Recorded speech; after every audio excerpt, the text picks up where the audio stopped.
안녕하십니까. 일간 경북신문 주간 브리핑 시간입니다.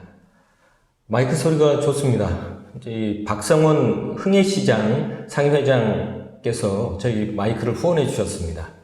이 자리를 빌어 감사 말씀드립니다. 고맙습니다. 저희 9월 14일자 월요일날 저희 탑 기사는 포항 송도 양빈 사업 성공 기대감이 높아지고 있다. 수중 방제, 수중 제방 효과로 잇따른 태풍 피해에도 별다른 유실이 없었다. 그런 지적이었습니다.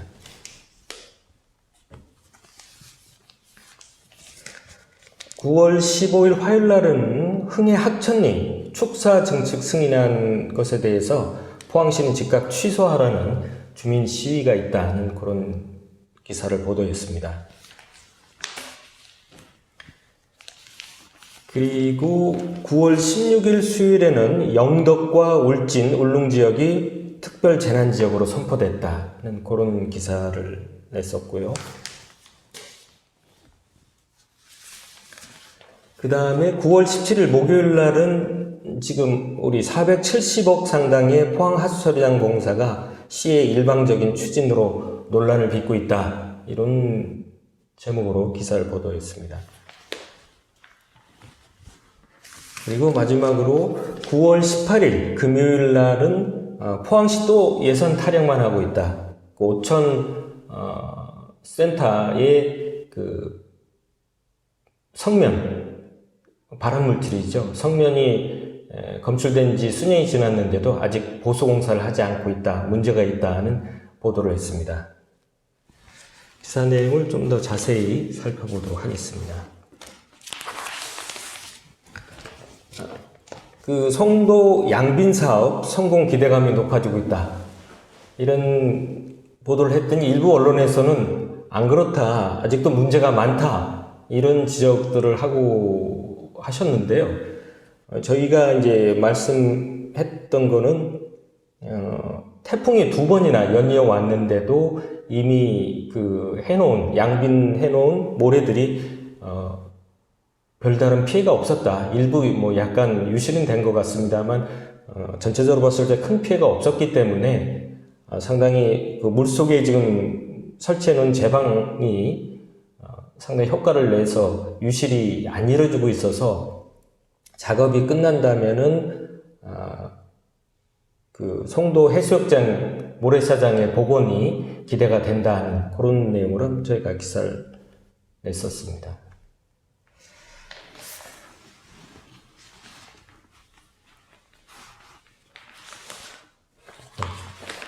그 다음에, 저희 수요일날, 16일이었죠. 영덕, 울진, 울릉 특별 재난 지역으로 선포됐다는 내용이었습니다. 네, 이번 태풍으로 영덕과 울진, 울릉이 큰 피해를 입었기 때문에 특별 재난 지역으로 선포됐다는 내용이었는데, 사실 지금 포항 같은 경우에도 피해가 상당히 큽니다. 좀 과수 농가들도 피해도 크고, 또 특히 울릉도가 아니라 구룡포죠. 구룡포, 해안가인 구룡포 쪽에 큰 피해가 이번에 있었기 때문에 지금 구룡포 주민들께서는 포항도 이제 특별 재난 지역으로 선포가 되어야 된다. 이런 말씀을 좀 많이 하고 계시고, 실제로 그런 피해가 큰데, 그거에 대해서도 한번 중앙정부에서도 좀 고려를 해줘야 되지 않겠느냐 하는 생각을 하고 있습니다.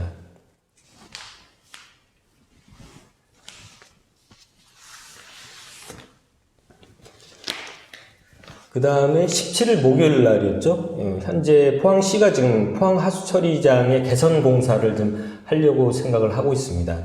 거의 500억 원 상당의 대형 큰 공사인데,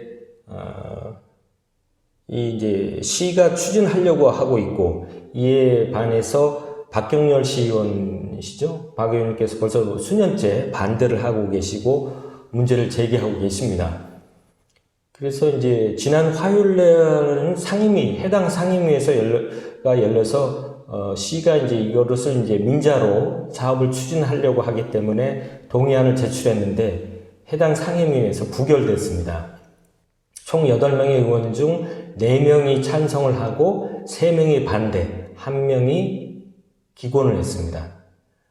찬성이 4표로 더, 1표 더 많았지만, 이제 동의안 같은 경우에는 과반수가 이루어지기 때문에 8명의 과반수는 5명이기 때문에 5명을 충족하지 못해서 결국 해당 상임위에서 부결됐습니다. 그 다음날 이제 수요일날 박정일 의원께서 다시 시정 질의를 한 겁니다. 포항하수처리장 운영에 문제가 있다. 더구나 이렇게 이 하수처리장의 증설공사를 민자로 추진하려고 하는 것은 문제가 있다. 사실상 특혜가 아니냐 이런 주장을 하고 계시는 거죠.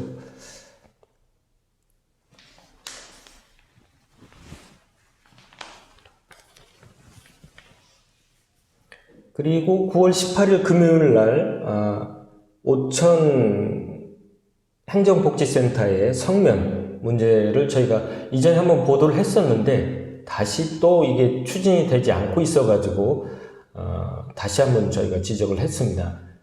이 부분은 이미 2014년에 포항시가 이제 전문기관을 통해서 조사를 해서 오천 그 행정복지센터의 천정과 벽체 등 거의 대부분 지역에서 성면이 있는 것이 확인이 됐기 때문에 빨리 보수공사를 했어야 되는데 수년 동안 하지 않고 있어서 문제가 있다 하고 지난번에 한번 보도를 했고, 그것에 다시 저희가 확인을 했더니 오천 행정복지센터 쪽에서는 시 본청에다 보수공사 예산을 요청을 했는데 시 본청에서는 이미 올 하반기이고 예산이 없다는 얘기입니다. 예산도 없고 또 코로나 문제 등으로 이미 예산이 많이 소진된 상태에서 아마 추경도 없기 때문에 내년 당초 예산이나 예산 확보가 가능하다 이런 입장인데 문제가 있지 않느냐 이런 지적입니다. 저희들은 이게 벌써 뭐 1, 2년 전 문제도 아니고 2014년에 이미 확인이 된 문제인데 거의 6년입니까? 6년 동안 이걸 뭐 놔두고 있다는 거는 문제가 있는 것이 아니냐. 더구나 이제 오천 같은 경우에는 SRF 환경 문제로 주민들도 다수가 상당히 환경에 대해서 문제를 제기하고 계시고 있는데 공무원뿐만 아니라 다수 시민들이 이용하는 공공센터인 이런데 성면이 있는데도 발암물질이 있는 건물인데도 이거를 보수공사를 수년째 하지 않고 있는 거는 문제가 있지 않느냐 하는 지적입니다. 이 관련해서 이제 해당 우리 환경국장과 산하과장, 팀장 등 한 5명은 지난 7월 초였죠. 이런 오천 지역의 환경오염 문제에 대해서 직접 주민들과 같이 생활하면서 문제를 해결하기 위해서 7월 초에 이사들을 했었지 않습니까? 이사까지 해서 살면서 문제를 해결하겠다고 했는데 뭐 이런 어떤 발암물질이 나오는 건물에 대해서 공공건물을 수년째 놔두고 있다는 것은 좀 문제가 있다 그런 지적입니다. 네, 감사합니다. 이번 주 일간경북신문 주간 브리핑 시간을 마치겠습니다. 감사합니다.